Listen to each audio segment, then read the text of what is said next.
Bueno, por lo menos 83,000 estudiantes se sometieron a la PAES. Los resultados no variaron mucho de 2014. Para hablar de ese y otros temas, ya nos acompañan esta mañana en República Erlinda Handal. Ella es la viceministra de Tecnología. Y también nos acompaña el señor ministro Carlos Canjura, ministro de Educación. Bienvenidos, señores, señora, a Muchas República. Gracias, Carlos. Muchas gracias. Bueno, hablemos un poco de la PAES entonces. Esta es la segunda aplicación de la PAES en su gestión, señor ministro, y se ha logrado una nota global de 5,3, similar a la de 2014. ¿Cómo califica usted estos resultados, señor ministro? Pues la verdad es que hay un resultado que todavía no nos satisface, pero sin embargo creo que es importante destacar un par de aspectos.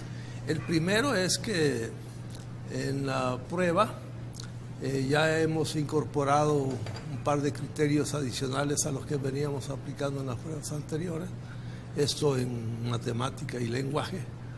Y lo otro es que aun cuando el incremento es leve, sí es un incremento, ¿verdad? Porque se trata de una décima que como lo he venido señalando en términos de cambios educativos, pues los cambios no son nunca espectaculares, ¿verdad?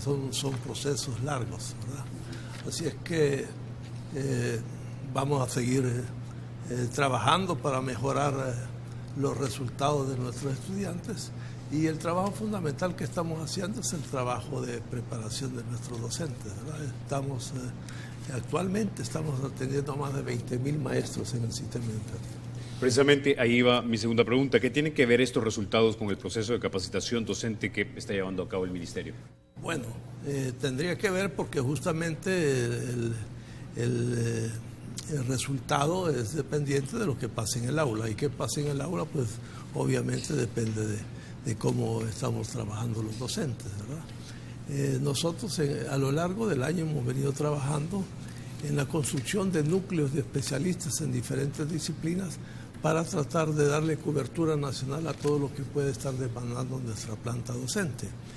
Y esta acción que estamos haciendo este fin de año es ya una acción masiva resultado del proceso que hemos hecho de construcción de especialistas. Este grupo de especialistas que estamos construyendo es el que estamos utilizando para atender a la población de 20,000 maestros, que es prácticamente la mitad de la población docente actual. Así es que nosotros esperamos que un proceso de esa naturaleza, que tiene carácter nacional y que atiende todas las disciplinas que se atienden en el sistema educativo, pues de resultados positivos. Ahora, viceministra Handal, la palabra clave aquí es proceso. Sé que muchos salvadoreños la ven esta palabra con mucho cinismo. Sin embargo, la educación es realmente un proceso, de los 0, digamos, a los 18, los 25 años, a los 30 años, dependiendo el grado académico que uno quiera adquirir. La pregunta es, a esta altura de la vida de nuestro país, ¿cuánto tiempo más debemos esperar para que no solo elevemos los resultados de la PAES, sino que empecemos a ver los resultados en términos concretos de mayor producción económica, digamos, un país con mejor nivel de vida? Bueno, mayor producción económica no solamente depende de educación, también depende de todos los mecanismos que el sistema económico provea para que aquel talento pueda salir adelante, ¿no? O sea, no solamente quiere decir tener personas muy bien formadas, talentos muy bien educados, sino que también todas estas otras programas que coadyuvan a que todo eso tenga un impacto positivo, realmente positivo y elevado en el progreso de la sociedad. Pero realmente la educación es un proceso. Nosotros iniciamos desde el quinquenio pasado con esta visión de que había que mejorar sustantivamente la calidad de la educación, y por eso se fundó el viceministerio, pero dentro del viceministerio se fundaron unidades que respondían precisamente por esta elevación. Una de estas es la Gerencia de Educación en Ciencia, Tecnología e Innovación, que tuvo como tarea pues crear una serie de materiales bajo un enfoque que nosotros desarrollamos, el enfoque de ciencia, tecnología e innovación, de enseñanza de la ciencia, de la matemática y del lenguaje, y nos dimos a la tarea de generar una serie de materiales para mejor formar a los docentes, ¿no? a los docentes que estaban en proceso de formación y luego se impactó los procesos de formación inicial de los docentes. Esto ha venido dando sus resultados. Es un proceso y aquí en esta prueba yo estoy muy contenta porque se da un indicador fabuloso de que esa estrategia fue la correcta y que lo que hemos venido haciendo, que empezamos como hormiguita, poco a poco, influyendo, está dando resultados. Fíjese que ya es el 4º año que la Unión, el departamento de la Unión sale el mejor evaluado, ¿no? O sea, sale con los promedios nacionales más altos. En esta prueba, que no es una prueba perfecta, es perfectible, ¿no? Eso hemos venido también, aquí el ministro con un equipo del ministerio ha venido perfeccionando poco a poco la prueba, pero incluso con esta prueba pues se ven los adelantos que ha tenido el departamento de la Unión, el departamento de Morazán, que fue donde empezamos a aplicar estos materiales de autoformación docente, empezamos a atender a los maestros de una manera diferente, a enseñarles a enseñar ciencia, a enseñarles a enseñar matemática de manera diferente, y se está dejando sentir ya. ¿Y por qué fue seleccionado la Unión? ¿Es porque, digamos, la densidad poblacional y la cantidad de maestros, digamos, hacía más práctico o más eficaz posiblemente enseñarles a enseñar y que esto tuviese resultados? Sí, porque ahí hay un menor número de estudiantes, pero también no tenían los promedios más elevados, estaban entre los promedios más bajos en años anteriores. Entonces decidimos pues iniciar por ahí para ver cómo iba respondiendo. Debo decir que las direcciones departamentales de educación en esos departamentos, y igual en San Miguel, porque es todo Oriente que se está mejorando, ¿no? Que ha salido el mejor evaluado en estos procesos, pues han sido altamente receptivos a todos estos procesos. Incluso ellos ya organizan sus propios congresos de maestros innovadores y ellos ya tienen una dinámica propia, ¿no? Okay. ¿Qué tanto mejoró la Unión? Bueno, es el mejor. La Unión es 6.17. 6.17. Y el promedio nacional es de 5.3. ¿Y cuánto subió? ¿Cuánto fue la mejora? De un punto, probablemente. No. La Unión viene teniendo resultados positivos en los últimos 4 años, ¿verdad? Y el resultado del año anterior no lo tengo en mente, pero el resultado de este año es superior en 8 décimas al promedio nacional. ¿Cuánto lleva este proyecto de capacitación de los maestros en la Unión? Lleva esto inició 4 hace años. 4 años, 4 años. O sea, sí. Y debo añadir que es con esta experiencia que se ha acumulado que estamos yendo a todo el país. Es así como poco a poco se le ha venido construyendo al Ministerio de Educación herramientas adicionales para mejorar la calidad de la educación. Todo este proceso que con un grupo de especialistas del MINED se ha inició el 24 de enero del año 2015, la aplicación de este programa de fortalecimiento de la formación, de las capacidades docentes y de los contenidos de los docentes, pues ahora lo estamos extendiendo a nivel nacional, y toda esta experiencia acumulada con los maestros de la Unión, con los maestros de Morazán, de San Miguel, es la que se está aplicando, ¿no? Claro, se extiende también a otras asignaturas como ciencias sociales, lenguaje. ¿Cuándo se va a aplicar entonces ese mismo proceso de capacitación que se dio en la Unión en los maestros, por ejemplo, del área metropolitana, y también podríamos esperar 4 años para ver el primer impacto? Bueno, el esfuerzo que estamos haciendo actualmente es un esfuerzo nacional. Cuando le decía que estamos atendiendo 20.200 maestros, es que estamos trabajando a nivel nacional con la mitad de la población docente.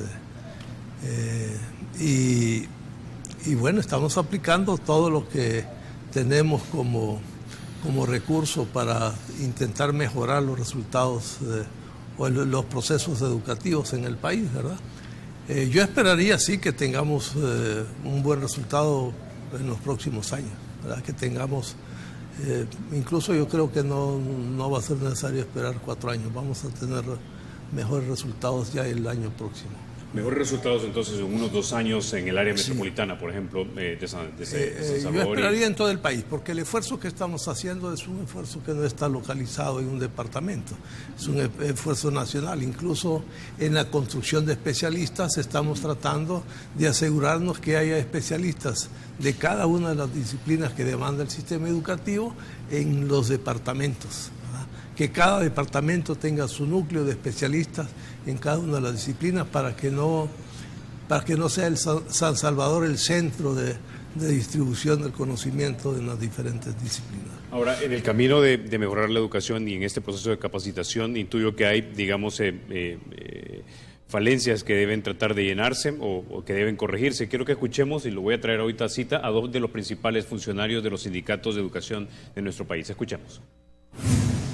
La escuela pública ha sido descuidada, ha sido abandonada por estos gobiernos y no hay recursos ni siquiera para pagar servicios de vigilancia. Entonces los centros educativos públicos en realidad en este momento histórico están a merced de los delincuentes. Pero es cierto que la escuela pública sigue teniendo problemas de fondo, de raíz. Si hay escuelas donde no hay pupitres. Bueno, ¿sabe usted que la última edición de libros de texto de apoyo a la docencia se hizo en este país en el año 2008? Señor Ministro, su reacción. Bueno, no podemos ignorar que tenemos algunas dificultades históricas, ¿verdad? Yo venía insistiendo que nosotros tenemos un acumulado importante de sistema educativo poco atendido. Eso no es algo que podamos ignorar. Sin embargo, los esfuerzos se están haciendo para mejorar esas condiciones. Lo que hemos considerado relevante, digamos, es el hecho de que el factor fundamental para mejorar el sistema educativo está centrado en el sector docente. Si nosotros logramos impactar de manera significativa en nuestra planta docente, vamos a mejorar nuestro sistema educativo. Yo sé que las condiciones materiales, por ejemplo, las condiciones en las que se encuentran nuestras escuelas, que son 5.184 escuelas, requieren inversiones importantes para ponerlas como centros escolares integrales y que ofrezcan realmente condiciones agradables para el proceso de aprendizaje. Sin embargo, creo que esa inversión vamos a tener que planificarla para 10, 15 años a efectos de tener las instalaciones que deseamos. Pero, repito, lo más importante es ocuparnos de la formación de nuestros maestros. Ahora, ¿cuánto les transfiere al año en concepto de presupuesto de funcionamiento el Ministerio por alumno a los centros educativos? Bueno, lo que transfiere el Ministerio a los centros educativos ronda por los 48 millones. 48 millones. Sí. ¿Y eso se adjudica de qué manera, señor ministro? Se ha venido adjudicando de acuerdo al número de estudiantes, ¿verdad? Eso es algo que creo debemos corregir porque lo que hay que descifrar es cuáles son las necesidades que tiene cada una de las escuelas, porque las necesidades no son iguales en todas, ¿verdad? Nosotros estamos tratando de planificar la atención a cada una de las escuelas en un esfuerzo porque las mismas escuelas planifiquen y presupuesten sus recursos, ¿verdad? Yo esperaría que el próximo año nosotros tengamos la posibilidad de presupuestar sobre la base de las necesidades que tiene nuestra escuela. Ok, señora ministra, quisiera hacerle la siguiente pregunta también. Hay algunas quejas en torno a la transferencia de los paquetes escolares. ¿Hay problemas en esta transferencia? ¿Es problema de liquidez, de logística? ¿Sí que lo hay? Liquidez, logística. Bueno, no, los paquetes escolares están llegando. A veces hay atrasos en dar el segundo uniforme, ¿no? Pero es un sistema que funciona bastante bien. Y quisiera volver sobre el punto de los maestros. Es el gran pilar de apoyo de cualquier sistema educativo. yo creo que la estrategia que se inició desde la gestión pasada es correcta y ha ido dando sus frutos poco a poco. Por ejemplo, se ha atendido al maestro en varios aspectos. Quisiéramos atenderlos mejor, ¿no? Por supuesto que sí. Pero fíjese, por ejemplo, ya todos los maestros están por ley de salario, o sea, los que están en plaza normal están por ley de salario. Claro, siempre hay horas clase, ¿no? Siempre hay maestro horas clase, pero una de las primeras medidas que tomó el actual presidente cuando era ministro de Educación, Salvador Sánchez Serén, fue de pasar a ley de salario todos los maestros que estaban en el programa Educo, para darles mayor permanencia en el sistema, para darles mayor seguridad de trabajo, para que esto influyera positivamente en la calidad de su trabajo frente al estudiante, ¿no? O sea, todo el proceso de enseñanza, ¿no?, se viera fortalecido, y se pasaron por ley de salarios a todos los maestros del sistema Educo que estaban por contrato, cosa que que jugaba en contra de la estabilidad laboral del maestro, y eso influía también en la educación, en lo que el trabajo de él en el aula, ¿no?, lo hacía sujeto a presiones que no debería estar sujeto, ¿no?, a presiones para ver si te contrato el próximo año o no te contrato. Los liberamos de esa presión, ¿no?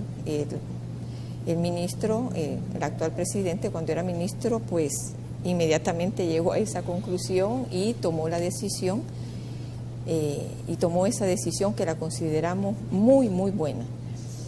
Y de ahí pues hemos ido poco a poco estableciendo la estrategia, y como decía, los saltos en educación no se dan de un año para otro, son progresivos y ascendentes, ¿no? Progresivos y ascendentes. Hay una cosa que quiero volver a señalar, y es el diseño de la prueba, a través de la cual usted mide los aprendizajes y las destrezas que han ido adquiriendo los estudiantes. Ese diseño de prueba debe de mejorarse, porque hay una serie de aspectos que no están siendo evaluados, pero que ahí están.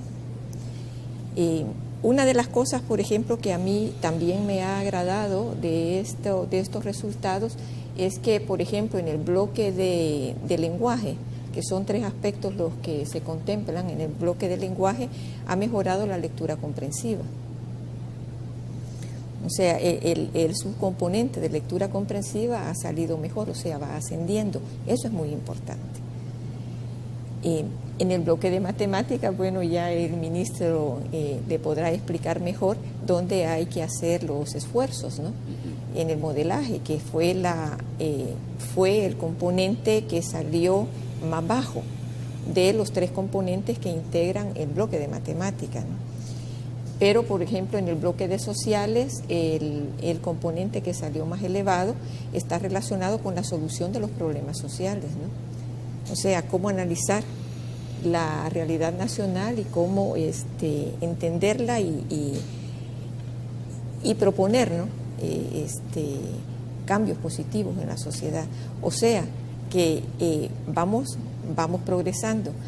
Y yo creo que estas pruebas de evaluación de los aprendizajes deben de mejorarse sustantivamente, ¿no? Ok, como decía, nos quedamos, vamos a la pausa, regresamos, seguimos hablando de educación, del presupuesto, por supuesto también de la seguridad, porque si los niños no se sienten seguros en las escuelas o los jóvenes, difícilmente se puede aprender. Ya volvemos. Definitivamente un tema que es medular para siquiera poder aprender es sentirse tranquilo en la escuela, y esto tiene que ver mucho con la situación de inseguridad que vive el país.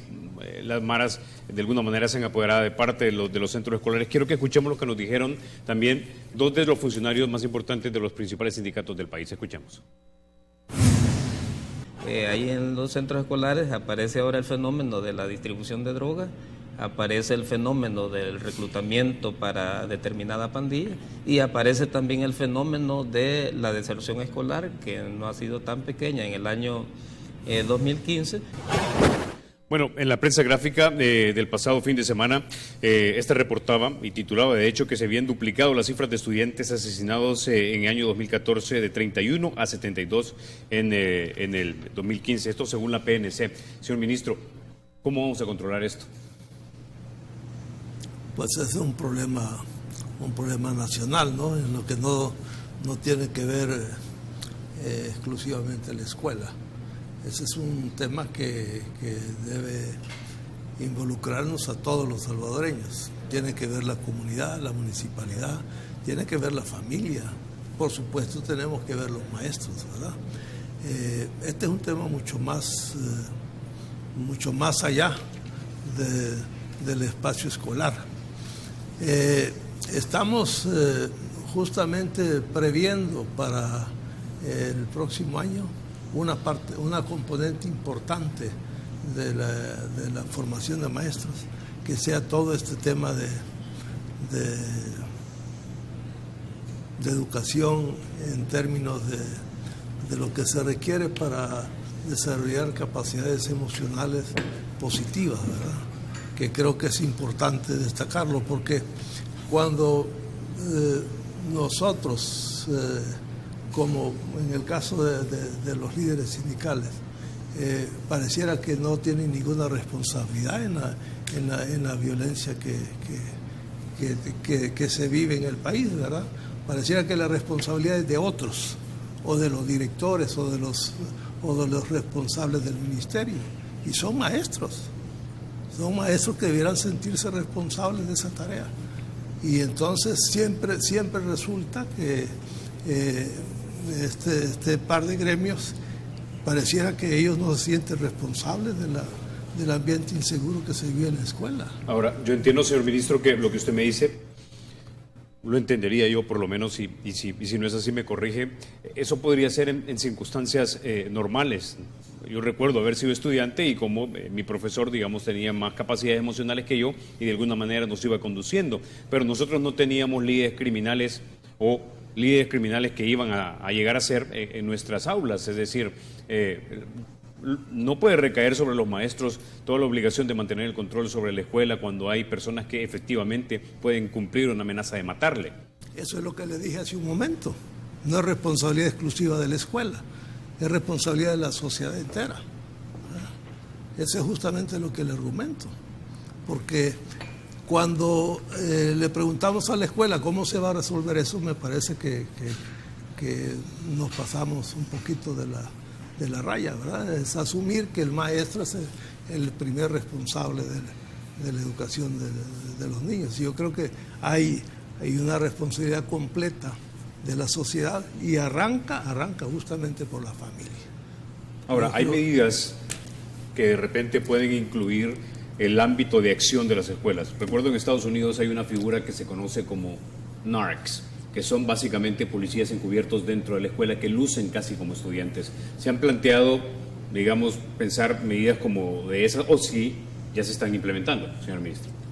Ya se ha implementado, en el quinquenio pasado las hemos tenido y se continúan en algunas escuelas, pero el problema es multifactorial, donde las horas que vive el alumno dentro de la escuela es parte de ese proceso. Pero evidentemente el país tiene que mejorar sus estrategias para combatir la delincuencia. Yo no dudo de que se estén haciendo medidas importantes, o sea, diseños importantes y se estén tomando acciones importantes al respecto. El problema es grande, es serio y es de toda la región. Es de toda la región. Entonces,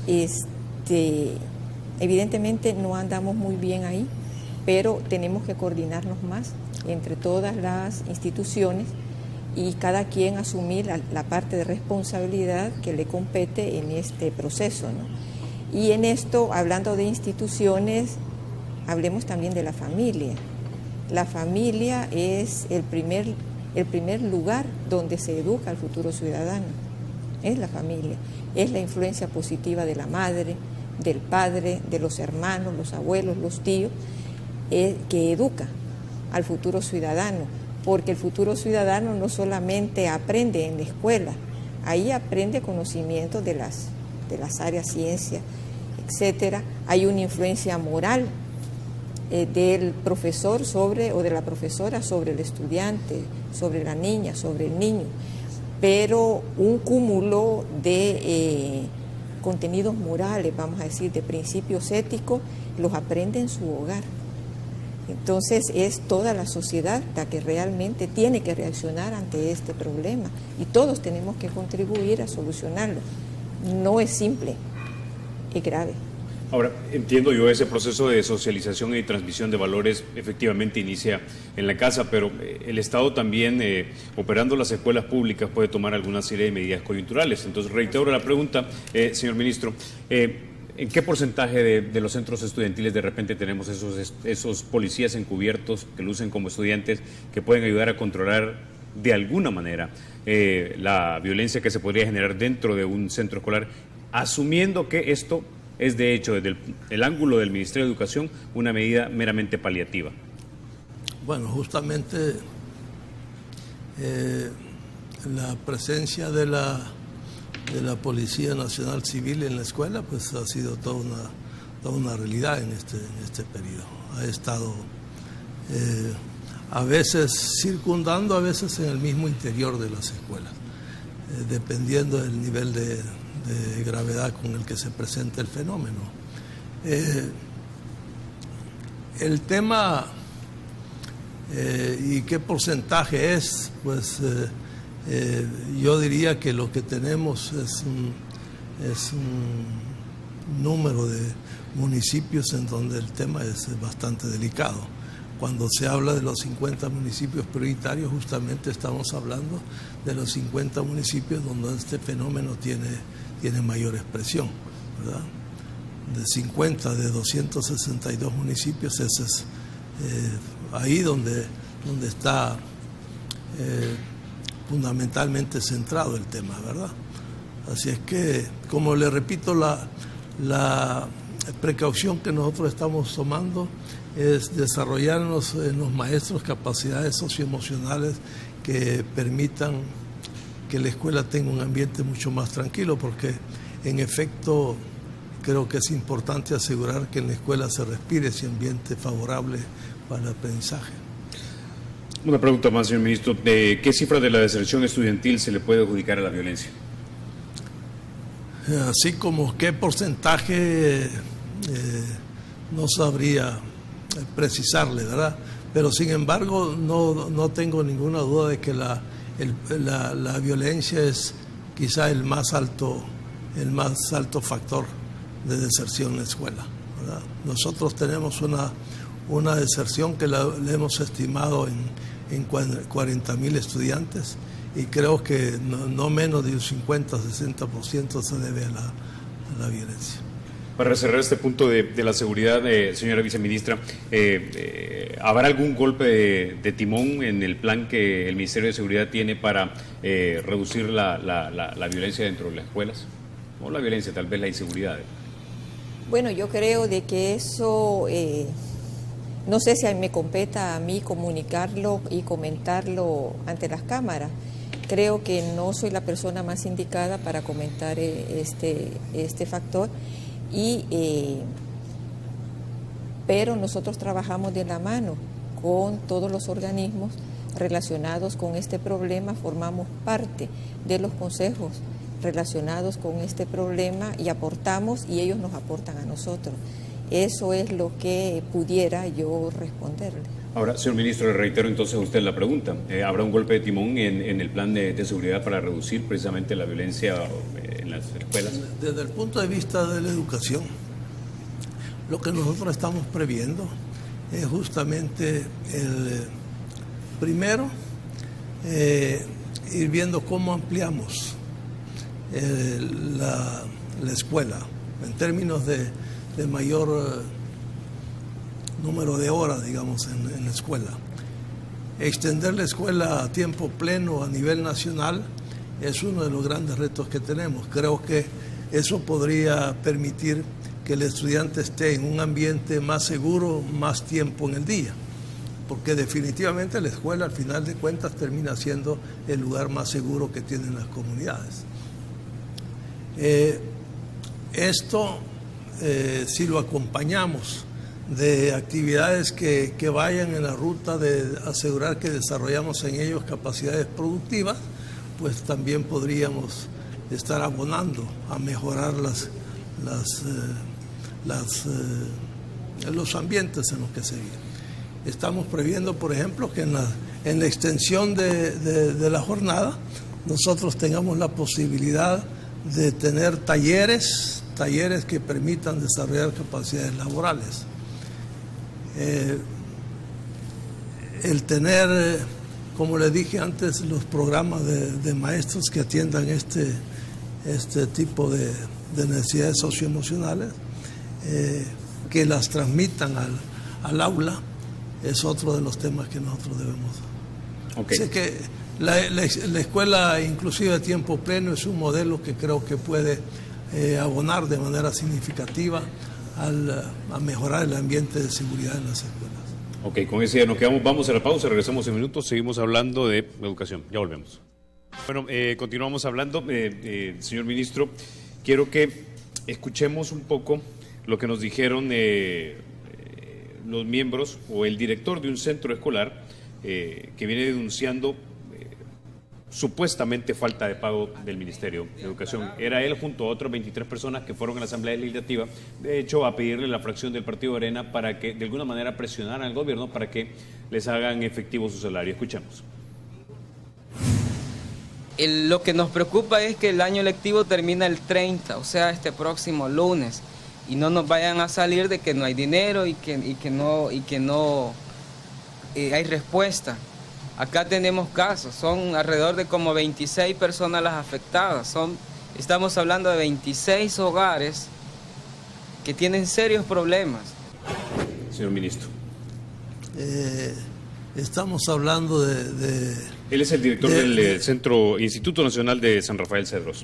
¿Pero estamos hablando de transferencia a las escuelas o estamos hablando de pago de proveedores? Es transferencia de escuelas y sueldos. Bueno, esas transferencias a las escuelas se hicieron ya hace varios días. Lo que ocurre es que yo creo que el fenómeno que está ocurriendo es que hay escuelas que no liquidaron oportunamente y la transferencia tuvo que esperar la liquidación. Ahora, ese es el fenómeno, porque no es un fenómeno que tengamos generalizado. El de transferencia de escuelas está casi concluido. Ahora, el señor director lo que denunciaba era que son 3 meses de trabajo sin pago de sueldo. Por eso digo, las transferencias ya se realizaron. Lo que es posible que haya ocurrido es que haya centros escolares que no liquidaron oportunamente y la transferencia no pudo realizarse. La gente de este instituto se ha comunicado con usted porque de repente puede ser algo tan inocuo como logístico. No, pero justamente yo creo que el caso debieran presentarlo en la departamental correspondiente, ¿no? Yo creo que la ruta de ir a la asamblea en vez de presentar el caso al mismo Ministerio de Educación me parece que es algo que debemos revisar, ¿verdad? Ahora, la información que tenemos es que ellos aparentemente ya fueron a la departamental y no obtuvieron respuesta y por eso se habrían visto obligados a ir a la asamblea. Bueno, voy a tener que informarme bien de ese caso, pero lo que sí puedo asegurarles es que las transferencias se comenzaron a realizar hace incluso un par de meses atrás. Ok, hablando siempre de dinero, señor ministro, el pasado sábado el periódico El Diario de Hoy publicó que los colegios o la Asociación de Colegios Privados piensa ir a la Asamblea para solicitar un bono para sus estudiantes. Serían $240 por estudiantes para los padres de familia, lo que significaría aproximadamente un monto de $50 millones, su valoración en este punto. Los colegios privados. Así es. El presidente de la Asociación de los Colegios Privados dijo que iría a la Asamblea Legislativa para solicitar un bono para los estudiantes. Esto de acuerdo al Diario de Hoy, del pasado sábado. Bueno, me parecería que sería algo que tendríamos que revisar, pero en todo caso creo que los colegios privados tienen una lógica completamente diferente, ¿verdad? Está la oferta de la escuela pública en todo caso, pero esa versión de estar financiando colegios privados me parece que sería algo que habría que revisar muy profundamente, porque son modelos que han mostrado ya ser poco eficientes. ¿Se ha reunido usted con los directivos de las asociaciones de colegios privados Para este tema no, en absoluto. No se reunió. En absoluto. Eso es más pareciera un tema que ve en la ruta de campañas, ¿no? Entonces, básicamente, como son de empresas con fines de lucro, ¿usted no vería viable que se utilizaran dinero del Estado para pagar este bono? En absoluto. No, bueno, hemos estado conversando y usted abrió esta ronda de conversaciones que la considero fabulosa, precisamente con ese punto, el punto económico, ¿no? Entonces, le hace falta dinero al Estado para atender mejor al sistema de educación público, que es el mayoritario, que atiende alrededor del 85% del alumnado salvadoreño. Nos hacen falta fondos. Los maestros tienen que estar mejor pagados, las escuelas tienen que tener mejores presupuestos, tenemos que invertir en mejorar una serie de factores internos del funcionamiento de las escuelas. No creo que sería prudente en este momento, no sé si en un futuro algún otro gobierno lo considere bien. En este momento yo no creo que sea prudente. Ni prudente ni factible en estos momentos. ¿Y por qué? ¿Le hace falta? No. Bueno, es que justamente le hace falta, porque justamente son instituciones privadas, ¿verdad? Y con frecuencia no son instituciones de utilidad pública. Una pregunta, y dentro de este esquema, ¿qué control tiene efectivamente el Ministerio de Educación sobre los colegios privados? Es decir, porque muchas personas tienen la percepción de que automáticamente estudias en un colegio privado, el colegio privado es per se mejor que una institución pública. Eso habría que verlo colegio por colegio, institución por institución. Ellas son menos, ¿no? Estas instituciones son menores y sí hay esa percepción, pero no sé qué tiene que ver esto con pagarles un bono. Pero en todo caso, lo que usted acaba de decir, con el promedio de la Unión, que es 6.17, y el promedio de los colegios privados, que es 6.01, usted puede ver que no es tan cierto. Es decir, el mejor resultado nacional público, que es de la Unión, es 16 centésimas mejor que el promedio privado. En consecuencia, no es per se que por ser privado va a ser mejor. Ese público es mejor que la media de los privados, porque hay privados de privados, ¿verdad?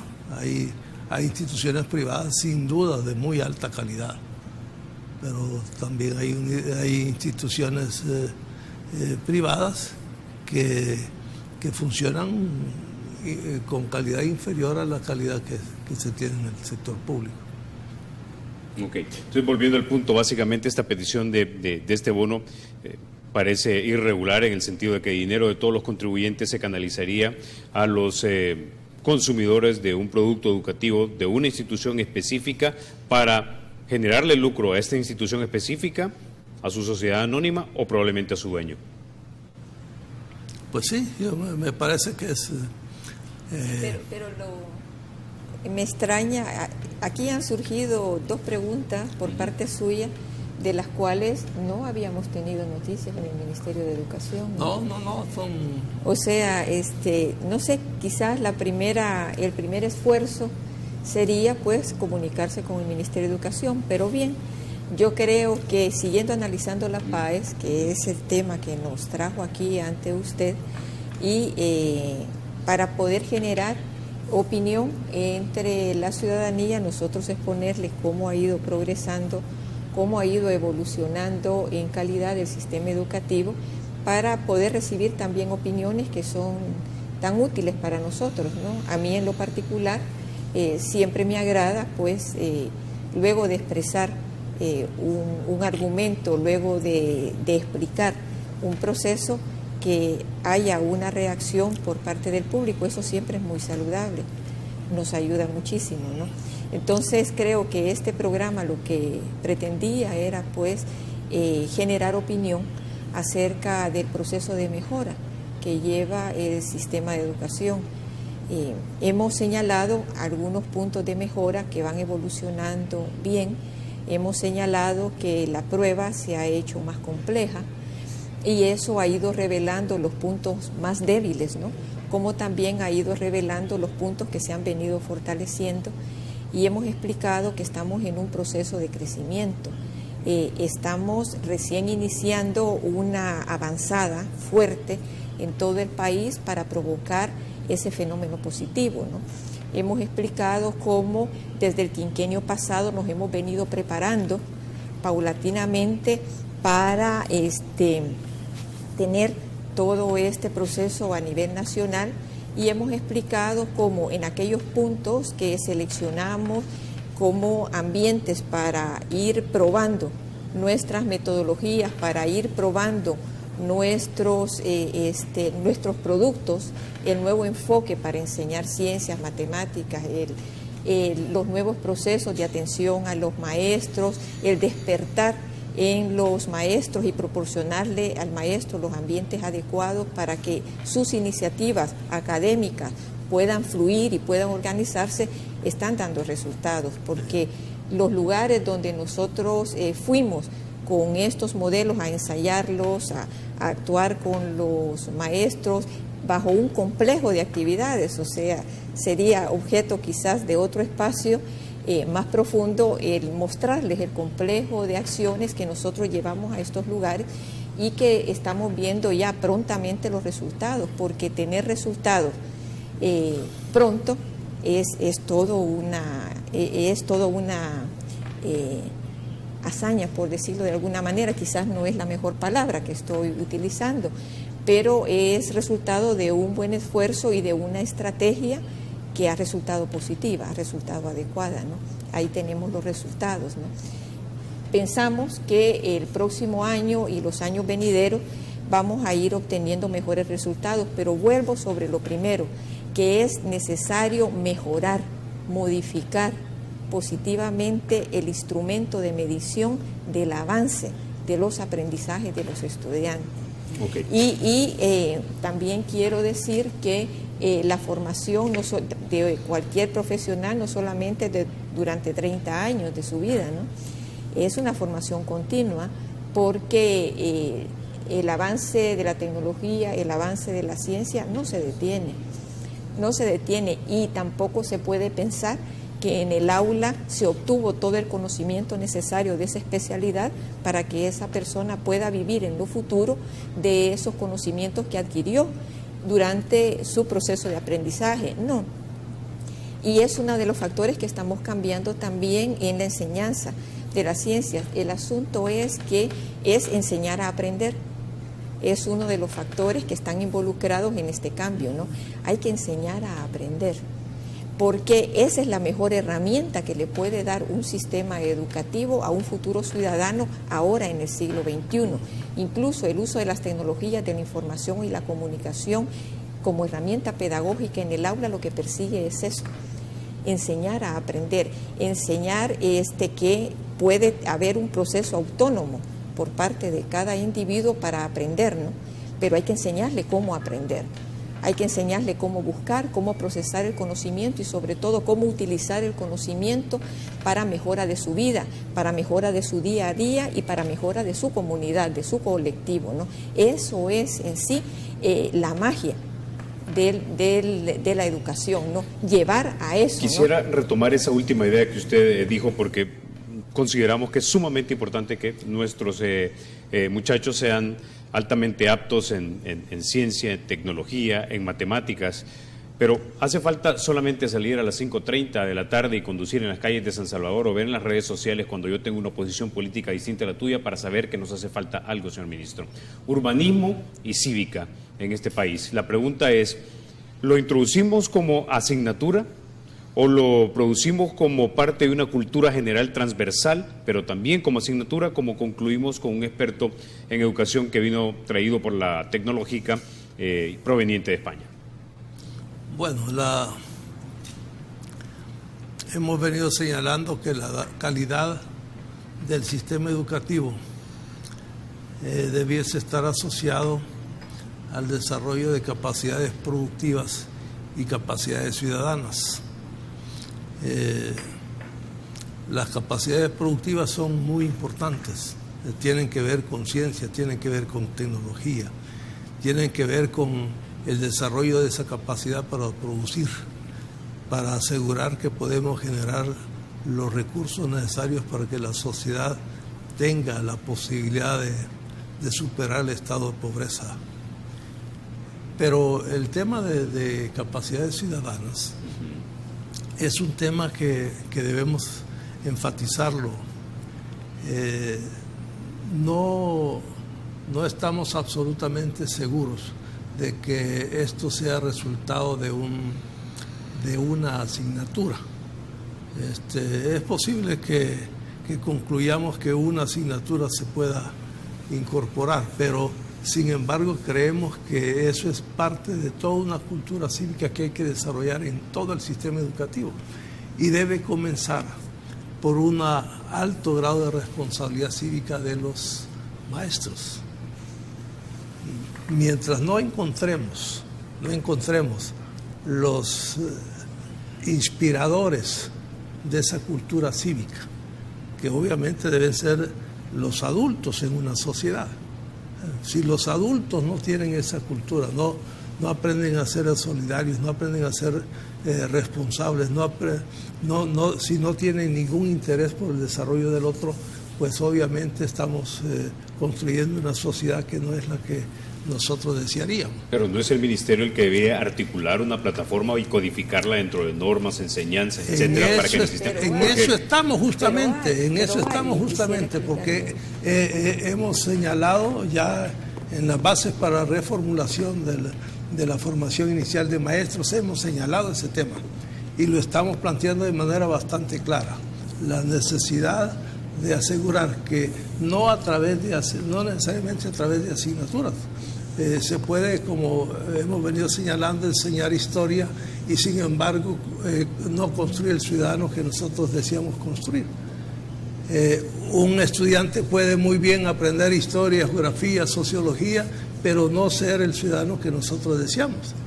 Así es que tenemos que aprender a medir, tenemos que generar los instrumentos adecuados para medir cómo vamos construyendo ese ciudadano del futuro. Okay. ¿Usted tenía algo que agregar en este punto, señora viceministra? Sí, porque es algo que creo que es muy bueno para El Salvador el que se le reconozca a nivel internacional el esfuerzo que hace en educación, por ejemplo, con educación fiscal. Este es un esfuerzo conjunto entre el Ministerio de Hacienda y el Ministerio de Educación, que trabajamos excelente con el Ministerio de Hacienda. Y fíjese que fuimos invitados por la OCDE a un evento organizado también por Eurosocial para que El Salvador transmitiera su excelente experiencia en educación fiscal. Son temas que los tenemos insertados en el currículo desde el cuarto grado y van ahí dentro de los temas de estudios sociales, van transversales hasta bachillerato, inician en cuarto grado, educación fiscal. Y fíjese que somos los mejores en América Latina que realizamos esto y por eso fuimos invitados a París, que por cierto estuvimos una semana antes de que los hechos tan lamentables que han sucedido en París, pero tuvo ahí el evento e invitados solamente fuimos 4 países, El Salvador, que fue el único invitado junto con el Ministerio de Hacienda, porque ninguno de otros países de América Latina tiene ese maritaje tan importante entre Hacienda y educación para estos fines, ¿no? Entonces ahí estuvimos invitados, nosotros, Uruguay, Brasil y Filipinas, solo nosotros 4. Cada uno maneja modelos diferentes, pero nosotros manejamos el mejor modelo. se asombraron de que nosotros tuviéramos en la currícula, dentro de estudios sociales, tuviéramos toda una gama de temas relacionados con educación fiscal. Ok, bueno, se nos acabó el educando, tiempo, señora ministra. Solo quiero decir, educando al futuro ciudadano en la responsabilidad que él tiene para la sociedad en la cual él comparte su vida, en la cual él convive con su familia, con sus amistades. Entonces, enseñarle desde temprano esa responsabilidad para con su sociedad, expresado a través de una obligación fiscal. Eso es importante. Bueno, se nos acabó el tiempo. No me resta más que agradecerles que hayan estado ustedes esta mañana aquí en República hablando sobre este importante tema que es la educación. A ustedes, amigos, sí, se preguntaban por la corbata anaranjada y por el listón naranja que aparece en la parte inferior de su pantalla. Es en observación a la campaña de las Naciones Unidas en contra de la violencia de la mujer. Se quedan ustedes ahora con la edición matutina de Teleprensa. Soy Carlos Toledo, gracias por vernos. Recuerden, la República es de todos y hay que cuidarla.